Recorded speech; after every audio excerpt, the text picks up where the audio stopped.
Hello dear students, कैसे हैं आप लोग। मैं विक्रम, आपका कॉमर्स टीचर, स्वागत करता हूं आज की इस क्लास में। देखिए, पार्ट बी चैप्टर 1 हम लोग डिस्कस करेंगे आज। क्लास 12th अकाउंटेंसी बुक रहेगी हमारी, डीके गोयल सर की बुक। तो यदि आपके पास अपनी बुक है तो अपनी बुक लेकर बैठें, पेन पेंसिल लेकर बैठें, और जो भी मैं इंपॉर्टेंट बातें डिस्कस करता जाऊं उनको आप कहीं ना कहीं उनके अंदर नोट करते चले जाएं। अगर नोटबुक पेन लेके बैठेंगे तो आपको बहुत सारी चीजें ऐसी नोट करने को मिलेंगी जो आपके बोर्ड एग्जाम के लिए काफी हेल्पफुल रहेंगी, काफी बेनिफिशियल रहेंगी। और अगर आप नोटबुक में ना लिखना चाहें तो अपनी बुक लेकर बैठे पेंसिल के साथ और उसी में मार्क करते हुए चलें। ठीक है। इस यूनिट की जो पार्टिकुलर वेटेज रहेगी वो 4 नंबर की रहेगी हमारी। तो 4 नंबर के लिए हम इस पार्टिकुलर चैप्टर को डिस्कस करने वाले हैं, financial statements of a company. ठीक है, किसी कंपनी की फाइनेंशियल स्टेटमेंट्स क्या होती हैं उनके बारे में हमारी बात रहेगी। बुक रहेगी पार्ट बी, क्लास 12th। ठीक है, चलिए स्टार्ट करते हैं अपनी क्लास को। मैं स्क्रीन शेयरिंग करता हूँ आपके साथ।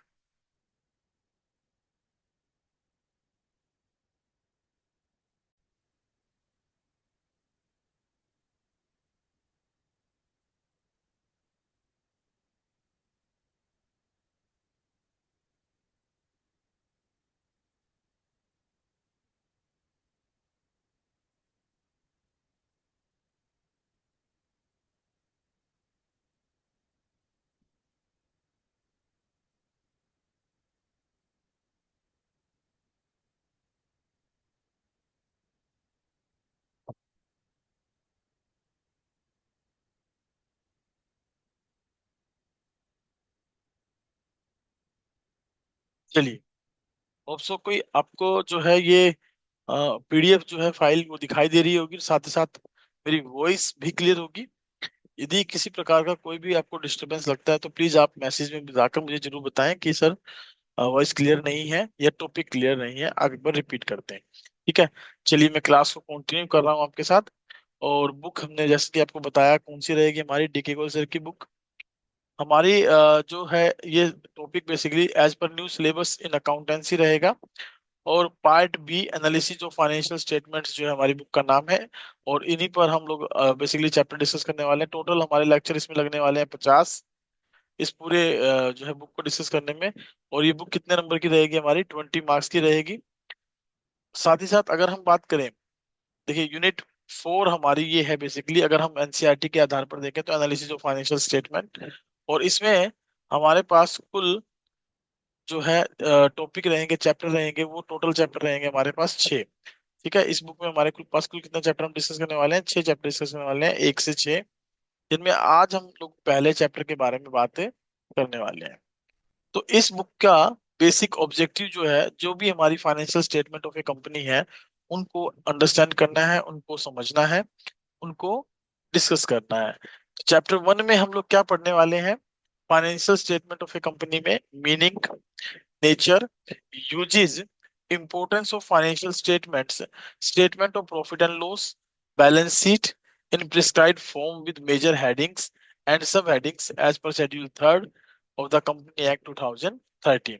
ये हमारा बेसिक इसमें अंडरस्टैंडिंग का टॉपिक रहेगा।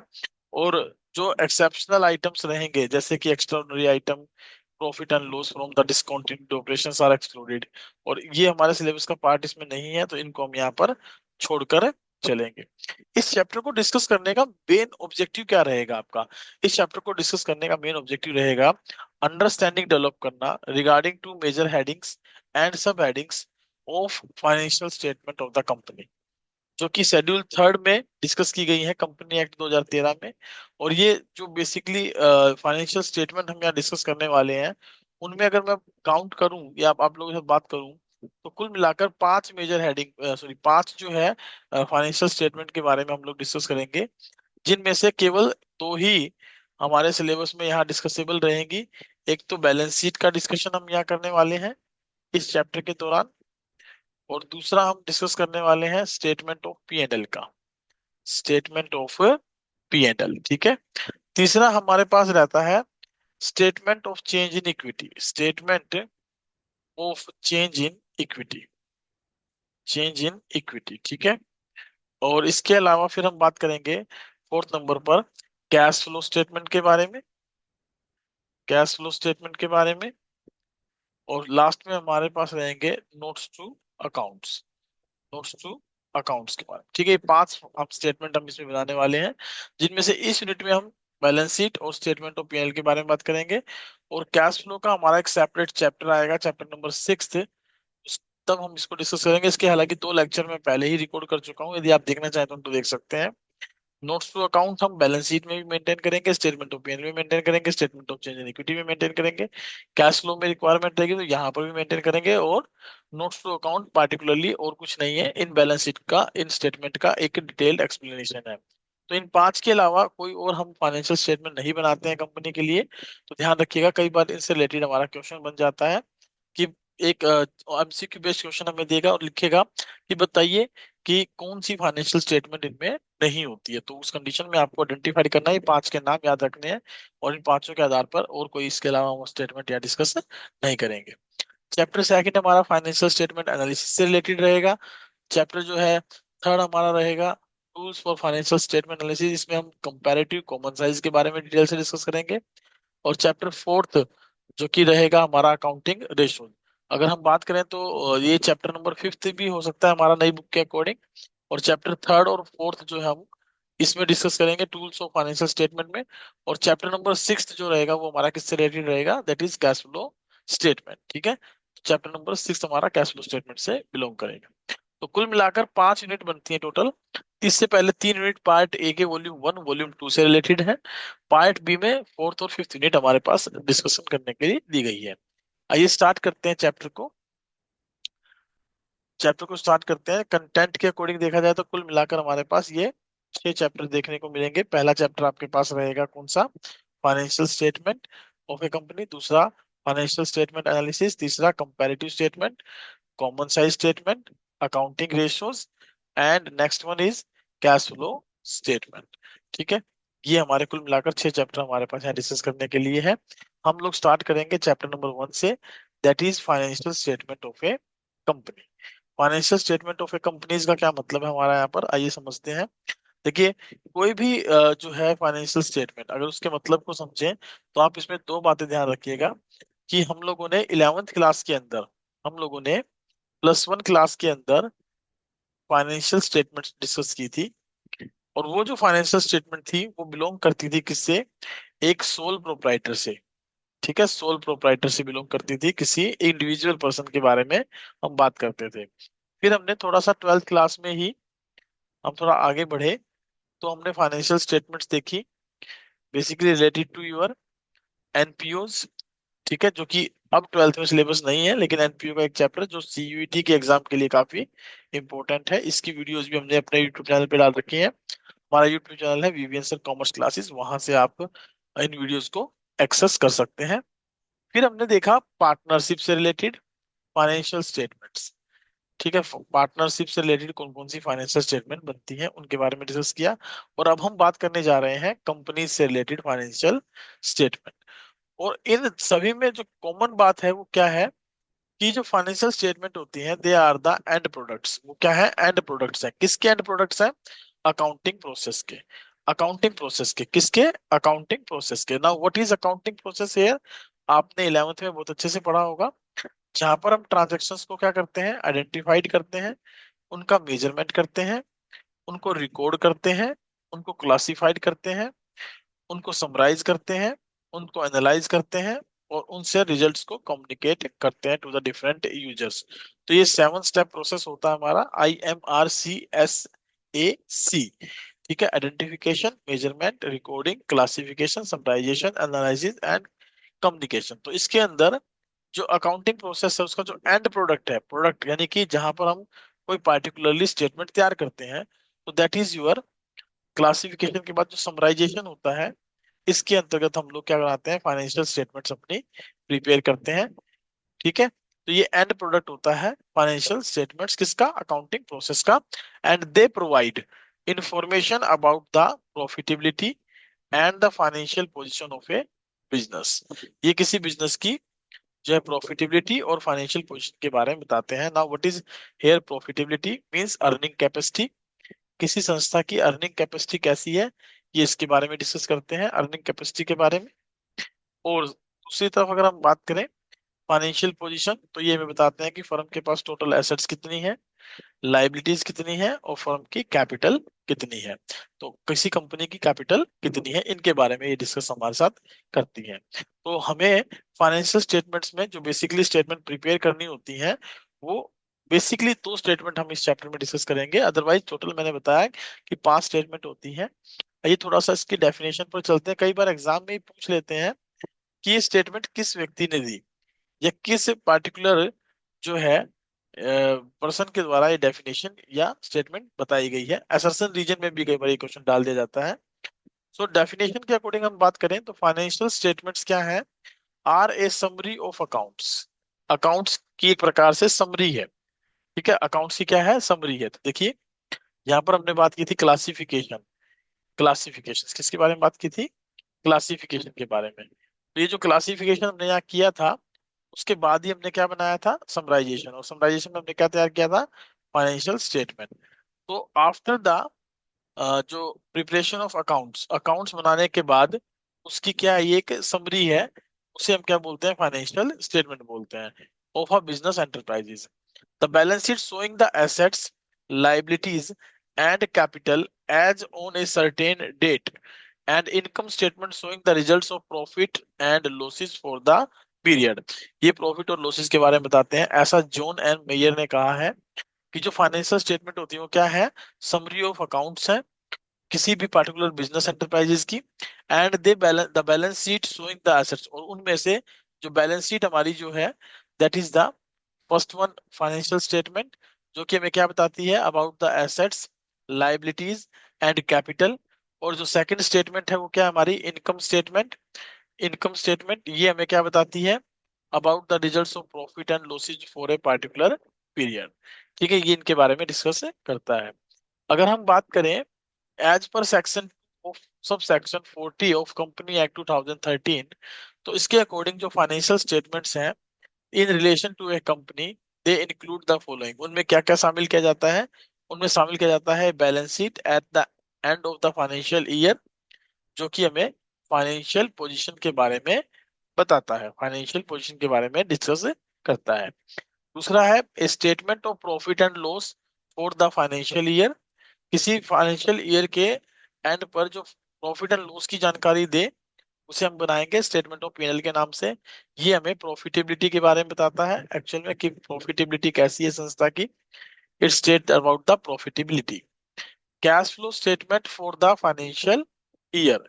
Cash flow statement of the financial हमें क्या बताता है, during a particular period, during a particular period कितना कैश का इनफ्लो हुआ, ठीक है, और कितना कैश का आउटफ्लो हुआ, इसके बारे में हमें ये डिस्कस करता है फ्रॉम द वेरियस एक्टिविटीज, जिनमें हम ऑपरेटिंग एक्टिविटी, इन्वेस्टिंग एक्टिविटी और फाइनेंसिंग एक्टिविटी को इंक्लूड करके चलते हैं। देन उसके बाद हम बनाते हैं statement of change in equity if applicable. अगर मान लीजिए किसी संस्था में इक्विटी शेयर होल्डर्स में चेंजमेंट आया है, या उनकी संख्या घटी या बढ़ी है, तो उस कंडीशन में हम statement of change in equity prepare करते हैं। देन हम एक्सप्लेनेटरी नोट्स बनाते हैं, जिनको हम नोट्स टू अकाउंट के नाम से जानते हैं, नोट्स टू अकाउंट्स के नाम से समझते हैं। ठीक है, तो ये कुल मिलाकर 5 स्टेटमेंट हम यहाँ बेसिकली पढ़ने वाले हैं, और 5 में से 2 ही स्टेटमेंट हमारे सिलेबस का पार्ट है अभी, यूनिट नंबर 1 चैप्टर नंबर 1 के अंदर। वहां पर हम 2 के बारे में बात करेंगे। ध्यान देने की बात जो है वो ये है कि जो 1% कंपनी होती है, जो स्मॉल कंपनी होती है, और जो डोरमेंट कंपनी होती है, are exempted for preparing cash flow statement with their financial statement. तो उनको अपनी फाइनेंशियल स्टेटमेंट के साथ कैश फ्लो स्टेटमेंट बनाने की जरूरत नहीं होती। वो इससे क्या होती हैं, एग्जेम्प्टेड होती हैं। उससे क्या होती हैं, एग्जेम्प्टेड होती हैं। Is it clear? चलिए बात करते हैं व्हाट इज फाइनेंशियल ईयर। अब देखिए, फाइनेंशियल ईयर के बारे में तो हम पहले से ही समझते आ रहे हैं, इसमें कोई समस्या वाली बात नहीं होनी चाहिए आपके साथ, कि कोई भी ऐसा ईयर जो कम से कम 12 महीनों को कंटिन्यू करे, ठीक है, 12 मंथ्स को कंटिन्यू करे, और साथ ही साथ जो 1 अप्रैल को स्टार्ट हो और 31 मार्च को खत्म हो, तो उसे हम क्या बोलेंगे, फाइनेंशियल ईयर बोलेंगे। उसे क्या बोलेंगे, फाइनेंशियल ईयर बोलेंगे। ठीक है, as per section 2 of 41 of the company act 2013, All companies are required to have a uniform financial year, which shall be a period of 1st April to 31st March every year, जो कि 1 अप्रैल से लेकर 31 मार्च तक का हो सकता है.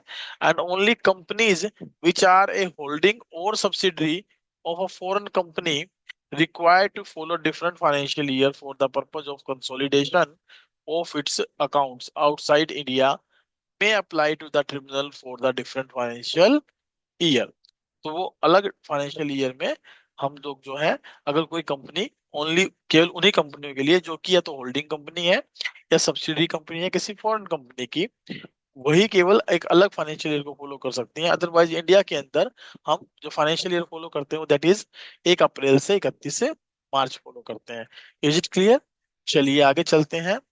आगे लिखा है हमारे पास कि values that a company should observe while preparing financial statements.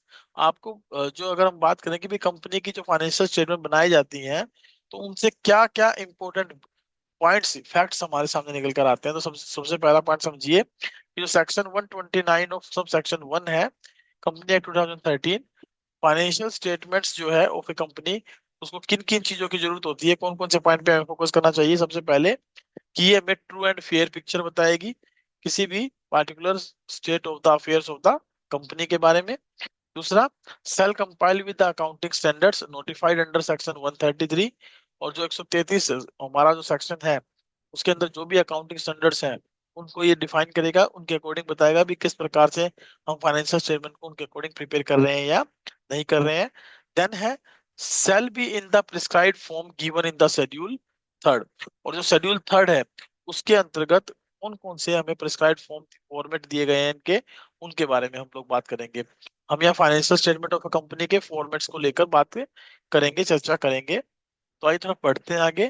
कहता है prescribed form of preparation of balance sheet has been given in the part 1 of schedule third and prescribed form of presentation of statement of P&L has been given in the part 2 of schedule third.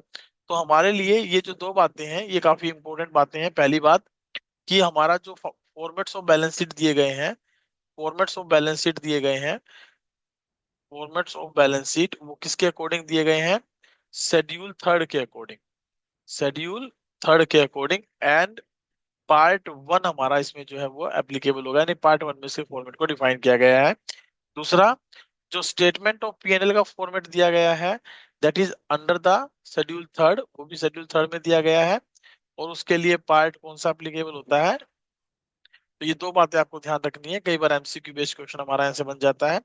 The board of directors shall present the financial statement before the shareholders for their approval at every annual general meetings of the company. And the auditor's report and director's report must be attached to the financial statement of the company. तो company के जो financial statement होती है उनके साथ directors की report, auditors की report भी साथ में अटैच्ड की जाएगी. आइए बात करते हैं what is the objective of preparing financial statement. इन फाइनेंशियल स्टेटमेंट को बनाने के ऑब्जेक्टिव क्या क्या रहेंगे हमारे सामने. So to present a true and fair view of the financial performance that is profit and loss of the business. इसको समझने के लिए हमें क्या बनानी पड़ती है, फाइनेंशियल स्टेटमेंट बनानी पड़ती है. नंबर 2, किसी भी संस्था में true and fair view of the financial position को प्रेजेंट करने के लिए कि वो इसकी एसेट्स कितनी है या इक्विटीज कितनी है या लाइबिलिटीज कितनी है, उनको समझने के लिए हमें फाइनेंशियल स्टेटमेंट प्रिपेयर करनी होती है. तीसरा पॉइंट हमारे सामने है क्या, to provide information about cash flow from the various activities. तो कैश फ्लो जो होती है भाई कहाँ कहाँ से पैसा आया, कहाँ कहाँ पैसा यूज हुआ, अलग अलग एक्टिविटी से उनको समझने के लिए भी हमें फाइनेंशियल स्टेटमेंट क्या करनी पड़ती है, बनानी पड़ती है. फोर्थ वन है to provide useful and reliable information to the users of the financial statement. और जो फाइनेंशियल स्टेटमेंट होते हैं उनके यूजर्स को यूजफुल और रिलायबल इंफॉर्मेशन प्रोवाइड करने के लिए हमें फाइनेंशियल स्टेटमेंट बनानी पड़ती है. These are the objectives of the financial statement. इन सारी बातों को अगर मैं शॉर्ट में रखूं तो आप ये चार वर्ड याद रखेंगे. पहला वर्ड आपका रहेगा कि हमें प्रॉफिटेबिलिटी के बारे में बताते हैं. दूसरा, सॉल्वेंसी पावर के बारे में बताते हैं. तीसरा, लिक्विडिटी के बारे में बताते हैं. चौथा, फाइनेंशियल पोजीशन के बारे में बताते हैं. प्रॉफिटेबिलिटी प्रॉफिट एंड लॉस से पता लगती है. Solvency, liquidity and financial position. अगर फाइनेंशियल पोजीशन की बात करें तो बैलेंस शीट से पता लगती है हमें, ये प्रॉफिट एंड लॉस से पता लगती है, और सोल्वेंसी और लिक्विडिटी हम इन दोनों के आधार पर जज करते हैं। ठीक है, तो ये चार बातें आप ध्यान रखिएगा, दी जाता ऑब्जेक्टिव फाइनेंशियल स्टेटमेंट। मैं फिर से रिपीट करूं, P for profitability, S for solvency, L for liquidity, F for financial position. ये हमें इन चार बातों को समझने में हेल्प करती है financial statement, that's why they are necessary to prepare. Now what are the characteristics of financial statements? किसी भी फाइनेंशियल स्टेटमेंट की क्या कैरेक्टरिस्टिक्स होती हैं, समझते हैं। पहला part, related to past period, ये किससे संबंधित होती हैं? पास्ट पीरियड से संबंधित होती हैं। So they are historical in nature, तो ये हिस्टोरिकल इन नेचर होती है और हिस्टोरिकल डॉक्यूमेंट्स पर बेस्ड होती है। दूसरा है, they are expressed in the terms of money, इनको मॉनेटरी टर्म में प्रेजेंट किया जाता है। Third one, the financial statement show profitability through statement of profit and loss, जो प्रॉफिट एंड लॉस होता है उसके थ्रू हमें प्रॉफिटेबिलिटी के बारे में बताता है, as well as financial position के बारे में भी बताता है वाया बैलेंस शीट। तो these are the characteristic of your financial statement. कुछ एसेंशियल्स भी हैं फाइनेंशियल स्टेटमेंट के, जैसे ये वेरीफाइबल होनी चाहिए, मींस इनके लिए प्रॉपर सोर्स डॉक्यूमेंट्स और records of the company available हो। ये रेलिवेंट होनी चाहिए, मींस कि जो must be capable of making the difference in decision making, यदि किसी इन्वेस्टर के डिसीजन मेकिंग में कोई प्रभाव डाल सके तो ये इन्फॉर्मेशन इस तरीके की होनी चाहिए। And it must be helpful for the management, investors and creditors in making the decision making, so they can be helpful in decision making. ऐसी ये फाइनेंशियल स्टेटमेंट हमारी होनी चाहिए। नेक्स्ट वन है सॉरी, अंडरस्टैंडेबिलिटी। जो फाइनेंशियल स्टेटमेंट्स होती हैं वो अंडरस्टैंडेबल होनी चाहिए, उनमें जो इन्फॉर्मेशन हम यूज करते हैं should be presented in such a manner, simple और logical manner, that they are understood easily by their users such as investors, lenders, employees, etc. A person who does not have any knowledge of accounting terminologies should also be able to understand them without much difficulty। तो इस तरीके से हमारा इसके अंदर जो है data वो प्रेजेंट होना चाहिए। ये एक जरूरी फीचर होती है हमारी फाइनेंशियल स्टेटमेंट की, कि जो भी डाटा प्रेजेंट करो that should be in such a manner, logical manner, कि इजीली कोई भी आम आदमी भी समझ सके। एक होता है हमारा कंपेरेबिलिटी, कि डाटा जो उसमें हम प्रेजेंट करते हैं वो कंपेरेबल होना चाहिए किसी दूसरी संस्था के साथ। So comparability is very useful quality of accounting information. ठीक है, जो कंपेरेबिलिटी होती है वो क्या होती है? वेरी यूजफुल क्वालिटी होती है of the accounting information. The financial statement should contain the figures of previous year along with the figures of current year. So that's why जब भी हम फाइनेंशियल स्टेटमेंट यहाँ बनाएंगे तो उसके अंदर हमारा एक मेन जो पॉइंट रहेगा वो क्या रहेगा, कि भाई जब भी हम फाइनेंशियल स्टेटमेंट बनाएंगे तो उसमें करंट ईयर के फिगर भी लेंगे और प्रीवियस ईयर के फिगर भी लेंगे। फर्दर ऑन हम इसमें थोड़ा डिटेल में चर्चा करेंगे कैसे इनके फॉर्मेट को बनाया जाएगा, so that current performance can be compared with the past performance. Similarly, the financial statements should be prepared in such a manner or a way that profitability and financial position of the concerns may be compared with other concerns of the similar type of businesses. So comparison reveals the strong and weak points of the business entity. In short, you can say that कि जो comparison होता है वो हमें sort करने में help करता है, हमारे स्ट्रॉन्ग वीक हमारे सामने अपॉर्चुनिटी और थ्रेट्स क्या है इनके समझने में क्या करता है, मदद करता है। लास्ट वन क्या है? True and fair view. तो ये कैसी जो फाइनेंशियल स्टेटमेंट हम प्रिपेयर करते हैं रिक्वायर्ड होती है, so a true and fair view of the profitability, so financial position and cash flow of an enterprises. किसी भी संस्था की जो फाइनेंशियल पोजीशन होती है, प्रॉफिटेबिलिटी होती है, उसके लिए हमें true and fair picture present करें, ऐसी हमारी फाइनेंशियल स्टेटमेंट होनी चाहिए। And application of appropriate accounting standards, और जो अकाउंटिंग स्टैंडर्ड जहां पर एप्लीकेबल होते हैं, जैसे हम बनाएंगे कैश फ्लो स्टेटमेंट तो उस पर AS3 हमारा एप्लीकेबल होता है, अकाउंटिंग स्टैंडर्ड थर्ड, तो वो प्रॉपरली अप्लाई भी किया जाना चाहिए। Normally results in the financial statement portraying true and fair view of the information about an enterprise. तो किसी भी संस्था के बारे में जो हमें क्या सूचना दे सके, ट्रू एंड फेयर पिक्चर बता सके, ट्रू एंड फेयर व्यू दे सके। In addition to the above accounting information should also have the characteristics of the timeliness, neutrality and completeness, यानी कि हर एंगल से वो क्या हो, डाटा कंप्लीट हो, किसी प्रकार की कोई बायसनेस ना हो, और प्रॉपर ऑन टाइम वो काम हमारा फिनिश्ड हुआ हो। इनके साथ साथ हम देखते हैं कुछ करेक्टरिस्टिक्स ऑफ बैलेंस शीट, क्योंकि हम दो प्रकार के स्टेटमेंट पढ़ने जा रहे हैं। तो बैलेंस शीट की करेक्टरिस्टिक्स देखेंगे, देन देयर आफ्टर हम स्टेटमेंट ऑफ पीएनएल की करेक्टरिस्टिक देखेंगे। बैलेंस शीट की करेक्टरिस्टिक में अगर हम बात करें तो क्या क्या करेक्टरिस्टिक्स होती हैं इसकी। पहली characteristic, it portrays the relationship between equities and liabilities with the assets, and the total of equity and liabilities are always be equal to the asset side. Now आपके मन में क्वेश्चन हो सकता है, what is equity here sir? So equity का मतलब होता है basically share holders fund. Share holders fund company की कंडीशन में जो हमारी कैपिटल होती है उसको हम यहाँ इक्विटी बोलते हैं, जिसमें शेयर कैपिटल और उसके रिजर्व सरप्लस इंक्लूडेड होते हैं। देन देयर आफ्टर अगर हम बात करें तो it is prepared on a particular date, कब बनाई जाती है, on a particular date, not for a particular period. So it is true only for the date on which it is prepared, because even a single transaction cause a change in the assets and liabilities। क्योंकि market में fluctuations काफी सारे होते रहते हैं, तो वो हमारे लिए यहाँ एक समस्या क्रिएट कर सकते हैं। It shows the financial position of the business according to the going concern concept. जो गोइंग कंसर्न कंसेप्ट होता है उसके अकॉर्डिंग ही हमें हर साल हमारी फाइनेंशियल पोजीशन के बारे में बताती हुई चलती है। It is not based on absolute facts, ये एब्सोल्यूट फैक्ट्स पर बेस्ड नहीं होता, but it is but is influenced by accounting assumptions and personal judgements. और जितनी भी हमारी ये स्टेटमेंट होती है बैलेंस शीट टाइप, तो ये हमारी पर्सनल जजमेंट और अकाउंटिंग assumptions पर बेस्ड होती है, इसमें एब्सोल्यूट डाटा फैक्ट नहीं होता है। करेक्टरिस्टिक्स की अगर बात करें तो characteristics of statement of PNL की बात करें तो उसमें क्या क्या फीचर्स होती है। पहली फीचर है उसकी कि रिवेन्यूज और एक्सपेंसेस के बारे में बात करता है for a particular period in order to determine the profit earned or loss suffered during a particular period, that's why they are to be prepared for the year ending. ये इसीलिए हमको फॉर द ईयर एंडिंग में prepare करके चलते हैं। दूसरा है, it is prepared for a particular period not on a particular date. ये किसी पार्टिकुलर डेट को नहीं बनाते हैं, इसको पार्टिकुलर पीरियड के लिए बनाया जाता है। थर्ड वन बात है, it is prepared for the past period and hence it is historical in nature. तो जो भी हम फाइनेंशियल स्टेटमेंट बनाते हैं वो पास्ट डाटा पर बेस्ड होती है, पास्ट पीरियड के लिए बनाते हैं, तो ये हिस्टोरिकल इन नेचर कंसिडर की जाती है।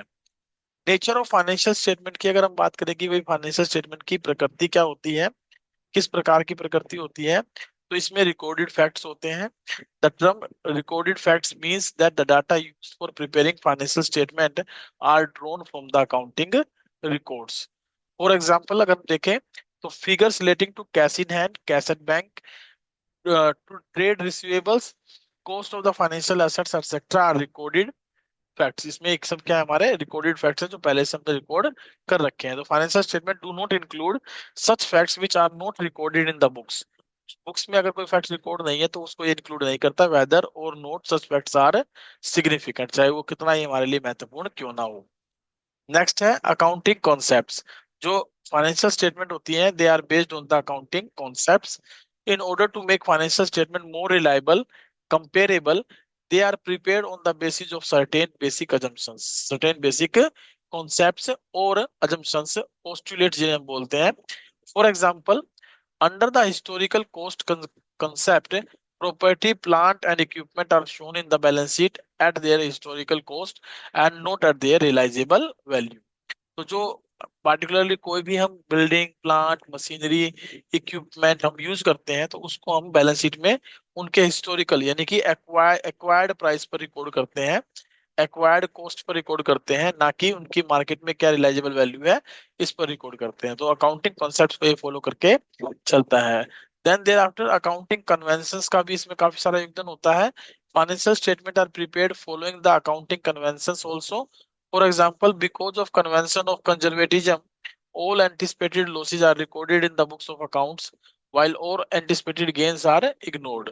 So it means that actual profitability and financial position in the business may be better than disclosed by the financial statement. जब हम कन्वेंशंस को यूज करते हैं तो वो हमारी मदद करते हैं जितने भी एंटिसिपेटेड लॉसेज हमारे सामने हैं, उनको बिजनेस में रिकॉर्ड करने के लिए, और जितने भी प्रॉफिट्स होते हैं उनको इग्नोर करने के लिए।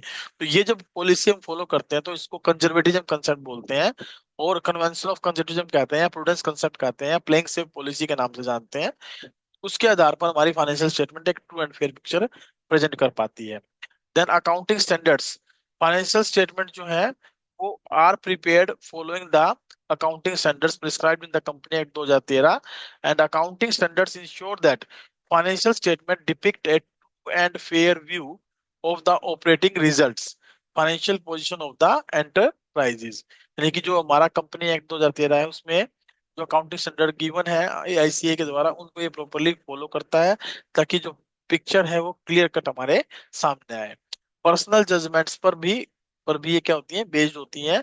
सो personal judgements are also involved even though certain accounting conventions are followed while preparing the financial statement, still personal judgments of the accountants plays a decisive role।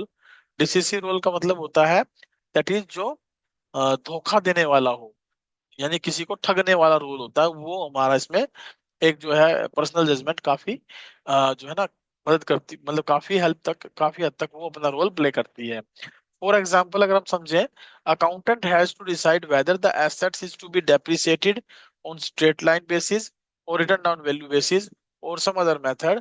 He is also to apply his personal judgements in the deciding the rate of depreciation also. यानी कि भाई वो किस तरीके का method business में use करे, ये सब हमारा पर्सनल जजमेंट पर बेस्ड होता है। साथ ही साथ ये इस बात के लिए भी जो है ना इम्फेसाइज डालता है कि जो पर्सनल जजमेंट्स होती हैं वो कहीं ना कहीं हमारे बिजनेस में हमारे अकाउंटिंग स्टेटमेंट्स को, फाइनेंशियल स्टेटमेंट को अफेक्ट करती हैं।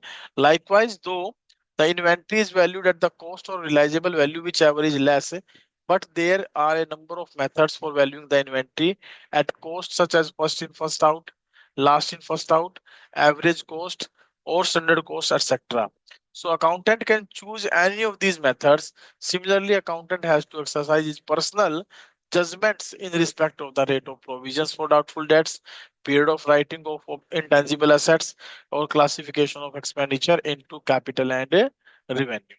तो इसी तरीके से जो अकाउंटेंट भी क्या है, उसको भी सिलेक्ट करना पड़ता है, चूज करना पड़ता है वो किस प्रकार के मेथड, किस प्रकार की पॉलिसी प्रोविजन की रेट्स, डेप्रिसिएशन की रेट्स क्या फिक्स करे, ताकि कहीं ना कहीं जो है ये हम कह सकते हैं कि भाई जो डाटा जो होते हैं वो किस पर बेस्ड होते हैं, हमारे पर्सनल जजमेंट्स पर बेस्ड होते हैं।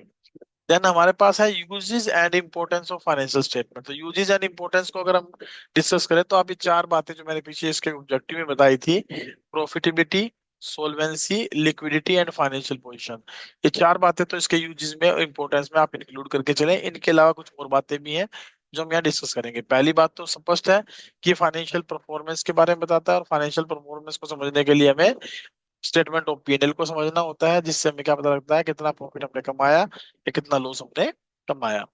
दूसरा है इंफॉर्मेशन अबाउट फाइनेंशियल पोजीशन, और उसको समझने के लिए हम क्या बनाते हैं, बैलेंस शीट बनाते हैं, जिसको कि हम एक essential part of financial statement मानते हैं। और ये हमें एसेट्स, लायबिलिटीज और कैपिटल के बारे में जानकारी प्रोवाइड करते हैं। देन असिस्टेंस टू मैनेजमेंट, ये हमारा एक इन चार के अलावा एक नया जो है ना पॉइंट शामिल हो सकता है, कि जो इसके पार्टिकुलरली हम कहें कि भाई ये इसके यूजेस या इम्पोर्टेंस है। तो असिस्टेंट टू मैनेजमेंट का मतलब है कि जो रैशनल डिसीजंस होते हैं, डिसीजन टेकिंग प्रोसेस होती है, उसको समझने के लिए हम फाइनेंशियल स्टेटमेंट जो है वो हमारे लिए काफी हेल्पफुल होती है, और उसमें मैनेजमेंट भी, वो मैनेजमेंट की भी क्या करते हैं, मदद करते हैं by providing the different kind of information.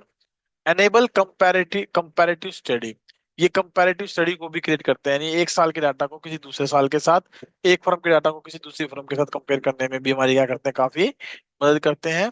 Helpful in raising loans, और ये जो हैबिटें हैं इनके अंदर, ये जो आदतें बनी हुई हैं इनकी, जैसे enables comparative study, assistant in management, इन्हीं के आधार पर हमारी जो फाइनेंशियल पोजीशन है वो स्ट्रोंग दिखाई देती है, और हमें लोन लेने में भी दिक्कत नहीं आती, यानी कि लोन लेने में भी हमारी क्या करती है, मदद करके चलती है। Thereafter information to the users of financial statement, जितने भी यूजर्स होते हैं फाइनेंशियल स्टेटमेंट्स के, उनके लिए अलग अलग इंफॉर्मेशन ये प्रोवाइड करती है। Financial statement provide sufficient and reliable information to the various parties who have interest in the business enterprise, जिनका किसी भी प्रकार के बिजनेस में कोई इंटरेस्ट था। Helpful in assessment of tax liability, ये हमारी जितनी भी टैक्स लाइबिलिटी है उनको असेस करने में भी काफी महत्वपूर्ण होती है, काफी हेल्पफुल होती है। And evidence in the legal matters, और लीगल मैटर्स में अगर किसी प्रकार के प्रूफ की जरूरत पड़े तो भी हम इन फाइनेंशियल स्टेटमेंट को as a supported document, authenticated document, as an जो है प्रूफ के तौर पे प्रेजेंट कर सकते हैं। सो ये था हमारे आज के पूरी क्लास का क्रक्स। इसके अंदर हमने जो बातें की वो क्या की कि भाई मीनिंग ऑफ फाइनेंशियल स्टेटमेंट क्या है, फाइनेंशियल स्टेटमेंट में कौन कौन सी स्टेटमेंट शामिल होती हैं, इनके ऑब्जेक्टिव क्या है, इनकी कैरेक्टरिस्टिक्स क्या है, इनके फंक्शंस क्या है, इनके बारे में बेसिकली हमने बात की। और नेक्स्ट क्लास जो हमारी रहेगी now that will be on the formats of preparation of balance sheet and statement of PNL as per schedule third, part one and part, इस पर हमारी चर्चा रहेगी नेक्स्ट। तो इसके बारे में थोड़ा सा आप रीड करके चलिएगा ताकि हम लोग डिस्कस कर सकें कि what is the format of balance sheet. ये कुछ इस तरीके का फॉर्मेट आपको दिखाई देता है, तो इसको एक बार आपने स्टडी जरूर करना है। अगर किसी प्रकार की कोई बात आप पूछना चाहते हैं या किसी प्रकार की कोई बात आप डिस्कस करना चाहते हैं तो यू कैन डिस्कस। और अगर कोई प्रॉब्लम कोई डाउट हो तो वो भी आप हमारा यहाँ शेयर कर सकते हैं। आप मेरा नंबर भी नोट कर सकते हैं, दैट इज 9691 927192562 4। ठीक है, till that thank you very much, bye bye, take care. हमारे चैनल को सब्सक्राइब लाइक करना मत भूलिए। अगर आप पहली बार हमारे चैनल पर आए हैं तो चैनल को लाइक और सब्सक्राइब करके फॉरवर्ड करना भी मत भूलिएगा। Thank you very much, bye bye, take care.